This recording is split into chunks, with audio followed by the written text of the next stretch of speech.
Muy buenos días, hermanos. Buenos días, hermanos.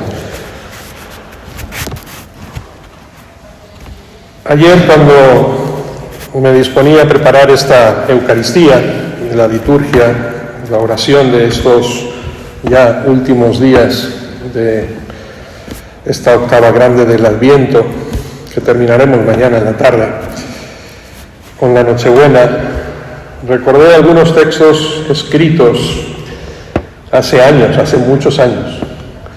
Antes de venirme yo a trabajar a México, tenía la mala costumbre de escribir una columna en el periódico diario, allá en Perú, en la contraportada, en las reflexiones propias del Evangelio de cada día. Y busqué este texto, que yo creo que puede ser una buena síntesis para cada uno de nosotros de lo que ha sido o debería de haber sido nuestro Adviento. Y precisamente tomando como protagonista a Juan Bautista, a quien hoy la liturgia y mañana también va a querer resaltar precisamente como el último de los profetas, para dar ese salto de trascendencia a la llegada del Mesías con la Navidad. Y prácticamente el artículo lo que pretende hacer es responder a esta pregunta que Juan hizo al final de su vida. ¿Eres tú el que ha de venir o tenemos que esperar a otro? Pero digamos que astutamente lo que hago es transferir el destinatario de la pregunta, no de Juan hacia Jesús, sino hacia cada uno de nosotros, es decir, sentirnos interpelados si somos nosotros los cristianos que tenemos que venir o habrá que esperar a otra generación, ¿no?, a que venga a hacer lo que nosotros no hicimos. ¿Eres tú el cristiano que ha de venir o tendremos que esperar a otro? Esa es la respuesta que yo creo deberíamos de haber respondido a lo largo de estas 4 semanas que nos han preparado, o al menos así debería haber sido, para el gran acontecimiento del nacimiento de Dios en nuestra vida. Y la respondo de esta manera, cada uno se lo apropie como pueda. Nosotros le habríamos aconsejado que esperara a otro. Personalmente habríamos tenido mucho cuidado en plantear esta cuestión, demasiado comprometida por otra parte. Y si hubiera contestado, no se puede esperar más, el momento favorable es este, es ahora o nunca, se trata de acoger, de decidirse, sin esperar ya más. Creo que nosotros aguardamos siempre otra ocasión, este es el problema. Lo dejamos indefectiblemente para la próxima vez, retrasamos esa cita definitiva, nos preparamos para hacer ese examen más tarde. Cuando hablo del examen es precisamente aquel que nos pone el Evangelio. Al final de la vida nos examinarán en el amor. Las obras de misericordia. Tuve hambre, me diste de comer, tuve sed, me diste de beber, estuve desnudo, me vestiste, fui peregrino, me acogiste, enfermo, me visitaste, en la cárcel viniste a verme. Nos mostramos decididos a no decidirnos, porque nos va bien otro tipo de evangelio. Para ser fieles esperamos la próxima ocasión, para fijarnos en el pobre esperamos a otro pobre, para convertirnos esperamos un momento quizá un poco más oportuno. Para abrir los oídos esperamos oír otro sermón, otro predicador, quizás un tema un poco menos ingrato. Para dejarnos criticar esperamos otra crítica más lisonjera, hecha por una persona que nos sea un poco más simpática y que sobre todo tenga el buen gusto de no ponernos en duda.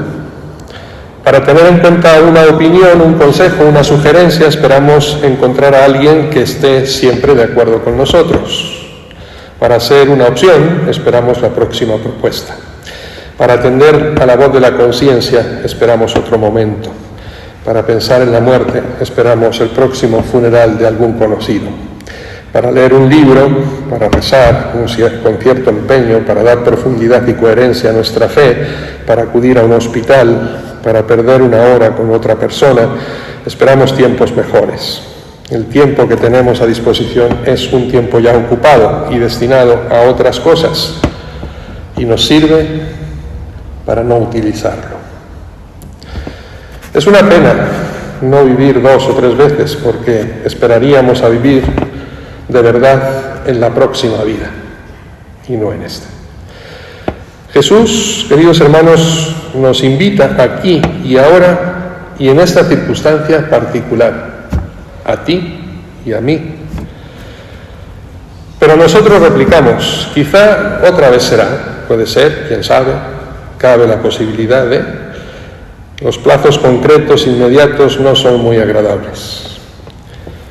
Abre hoy los ojos, se nos ordena, y nosotros imperturbables salimos del paso con un yugo, ya veremos. Hemos aprendido a tener paciencia, pero equivocadamente. El cristiano que no se decide a venir, la pregunta una vez más propuesta, ¿eres tú el que ha de venir o tenemos que esperar a otro?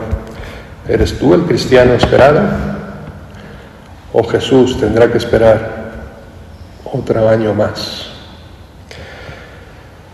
Esperado en el lado de la locura evangélica y no de la prudencia humana, en el de la lógica del sermón de la montaña y no en el de la mentalidad mundana, en el de la entrega desinteresada y no en el del cálculo utilitarista, en el del servicio y el escondimiento y no en el del poder y el exhibicionismo.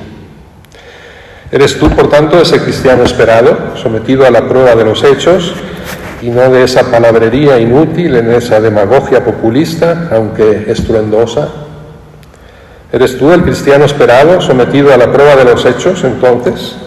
¿Eres tú el cristiano esperado que se compromete con la causa de los pobres, que lucha cara a cara contra la injusticia, venga de donde venga, que denuncia valientemente la hipocresía, incluso y aún más la religiosa, que tiene la humildad de confesar sus propias culpas antes de convertirse en juez de las ajenas?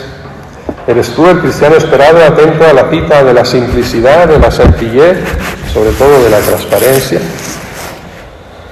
Creo que para topar con alguien que tome en serio el Evangelio, podemos contar contigo o tendremos que esperar y buscar a otro.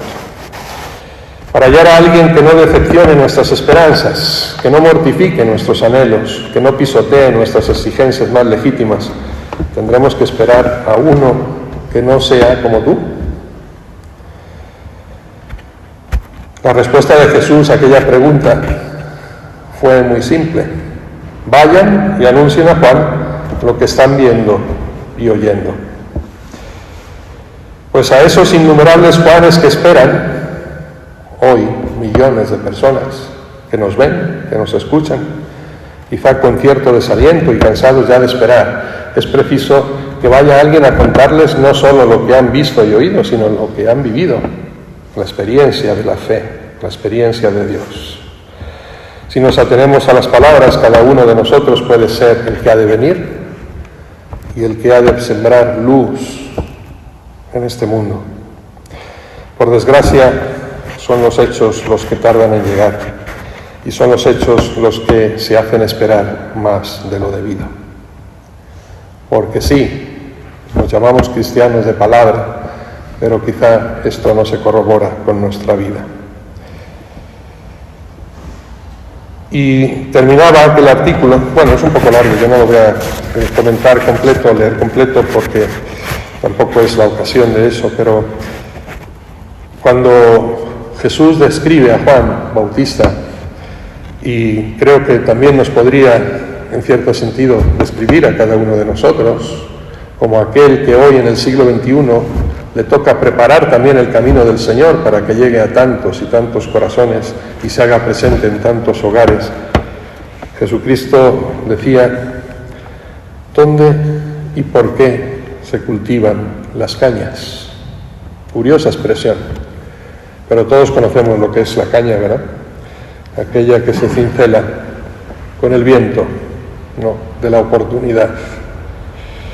Jesús hizo ese elogio a Juan Bautista y puso en evidencia dos elementos que constituyen, yo creo, la grandeza de Juan Bautista y que también debería ser, en cierta manera, la nuestra. No vive en un palacio de rey y no es una caña agitada por el viento. Fue la descripción que Jesucristo hizo de Juan Bautista. Los que viven con lujo habitan en los palacios, asegura Jesús. O sea, en esos ambientes lo que importa es la forma, no la esencia, no la sustancia. Las apariencias más que el valor de la presencia, el halago exterior y no la fidelidad a los valores fundamentales, la diplomacia y no la sencillez, las ceremonias más que el compromiso, el consenso acrítico en lugar de la colaboración inteligente, el incienso más que el sudor, las inclinaciones y las sonrisas más que la cabeza que piensa, el silencio timorato más que la palabra áspera del profeta, la uniformidad más que la originalidad, la careta mejor que el rostro. Eso es lo que encubre el palacio. En los palacios de los reyes hay cojines, divanes, poltronas a disposición de los individuos dispuestos a renunciar a su propia libertad con tal de vivir en placer. Juan, que es un hombre libre, en cambio, está en la cárcel. Juan, que es el hombre de la esencialidad, de la incomodidad, ha crecido en el desierto. No se ha formado en la corte. El Bautista, además, mora en el desierto en donde sopla el viento, pero no es una caña agitada precisamente por el viento.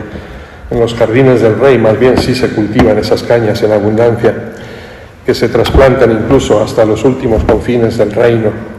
Las cañas resultan flexibles, caña que se dobla en la dirección querida, que a veces incluso antes de que llegue el soplo de la sugerencia.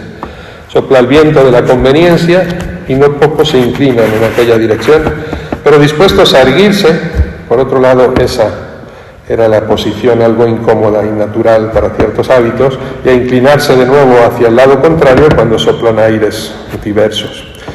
De este modo se pasa con desenvoltura de los últimos, de los don nadie, a los poderosos protectores, a la gente que cuenta.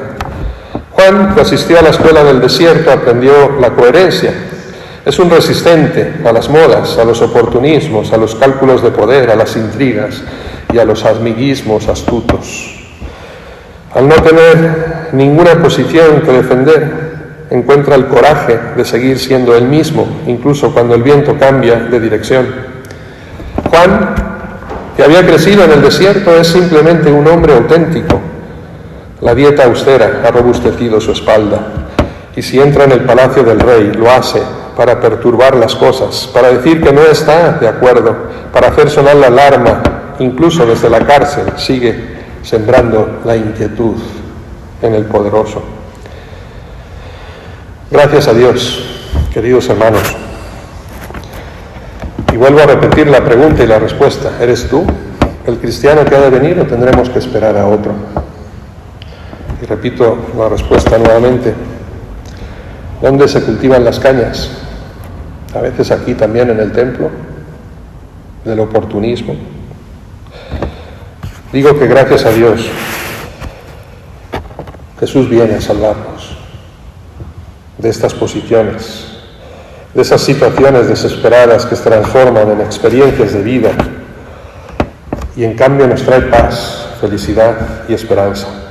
La esperanza, para no verse reducida a un discurso vago, tiene que concretarse como capacidad de sostener y de alimentar esa esperanza en los demás, en otras personas que están a punto de perderla o que ya la han perdido y que a menudo tienen suficientes motivos para ello. Pero hoy son bastantes, raros, todos esos proveedores auténticos y convencidos y convincentes de esperanza, capaces de robustecer las manos débiles, de afianzar las rodillas vacilantes, de decir las palabras justas a los cobardes de corazón. Y estoy citando al profeta. Pero seremos nosotros esos sembradores de esperanza en el corazón de los hombres, porque de esto se trataba estas 4 semanas. Tener nosotros esa experiencia divina para poderla transmitir a aquellos que más lo necesitan.